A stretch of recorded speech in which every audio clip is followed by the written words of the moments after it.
नमस्कार। आज हम बात करेंगे ऋतुओं और त्रिदोषों के संबंध में। हमने पिछले वीडियो में त्रिदोषों के विषय में बताया था कि वात यानी वायु, पित्त और कफ, ये तीन दोष हमारे शरीर को धारण करते हैं, उसका संचालन करते हैं। तो इन दोषों में असाम्यता आने से ही हमारा शरीर में बीमारियां उत्पन्न होती हैं।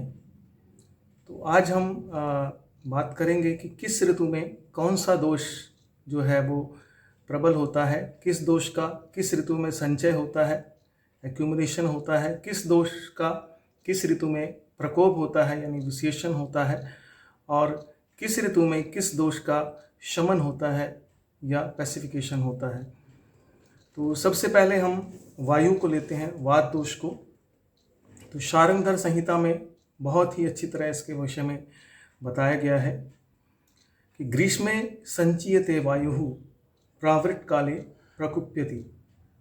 वायु का संचय या एक्यूमुलेशन ग्रीष्म ऋतु यानी गर्मी की ऋतु में होता है।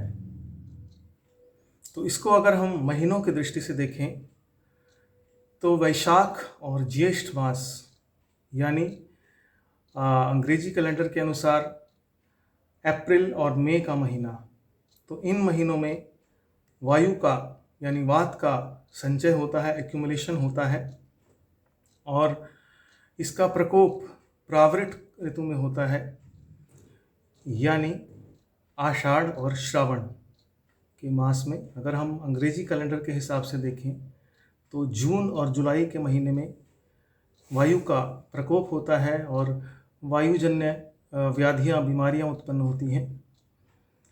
और इसके बाद हम पित्त को लेते हैं।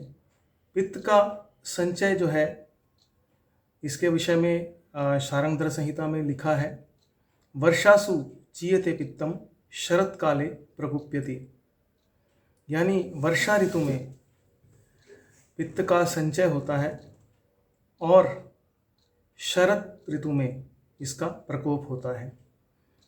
तो वर्षा ऋतु को हम वैसे तो ग्रीष्म, वर्षा, शरद, हेमंत, शिशिर, वसंत, ये 6 ऋतुएं मानी गई हैं। परंतु वैदिक शास्त्र के अनुसार ग्रीष्म, प्रावृट, वर्षा और शरद, हेमंत और वसंत, ये 6 ऋतुएं हम मानते हैं। तो ग्रीष्म से प्रारंभ करते हैं क्योंकि ग्रीष्म में वायु का संचय होता है, और उसके बाद आता है वर्षा ऋतु। वैसे आमतौर पर वर्षा के लिए 4 महीने माने जाते हैं, तो इसको हम 2 भागों में विभाजित कर देते हैं, पहला प्रावृट ऋतु और दूसरी वर्षा ऋतु।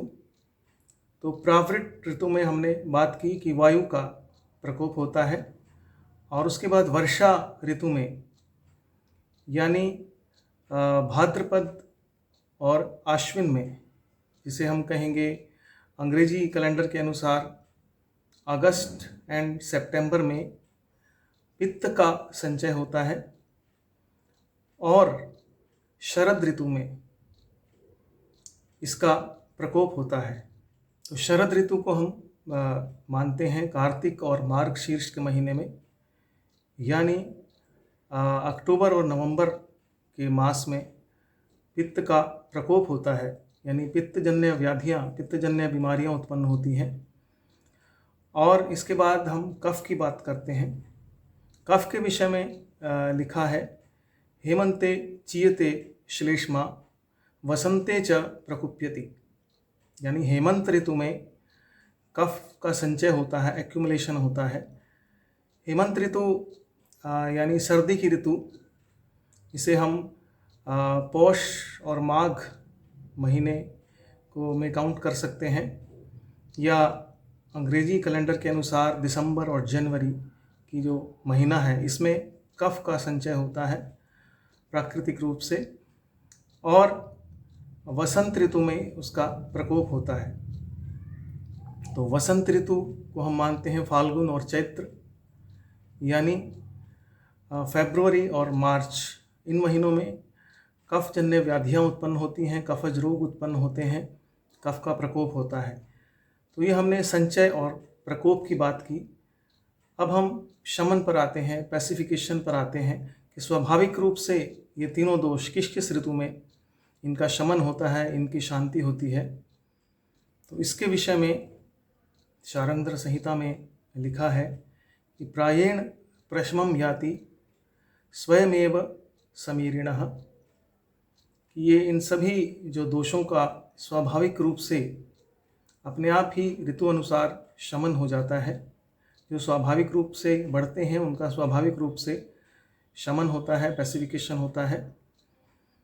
तो शरत काले वसंते च पित्तम प्रावृत ऋतौ कफ, तो वायु का शरद ऋतु में शमन होता है, पैसिफिकेशन होता है। पित्त का वसंत ऋतु में और कफ का प्रावृत ऋतु में, जिसका हमने पहले जिक्र किया, इनका स्वाभाविक रूप से शमन होता है। तो आज हमने बात की इन तीनों दोषों के स्वाभाविक रूप से संचय, प्रकोप और शमन के बारे में ऋतु अनुसार। तो यदि हम आयुर्वेद में बताई गई ऋतुचर्या के अनुसार अपना आहार विहार करते हैं तो हम रोगों से काफ़ी हद तक बचे रह सकते हैं। तो अगली वीडियो में हम बात करेंगे कि एक दिन में ये 6 ऋतुएं किस प्रकार आती हैं। तो आप बने रहिए हमारे साथ। बहुत बहुत धन्यवाद।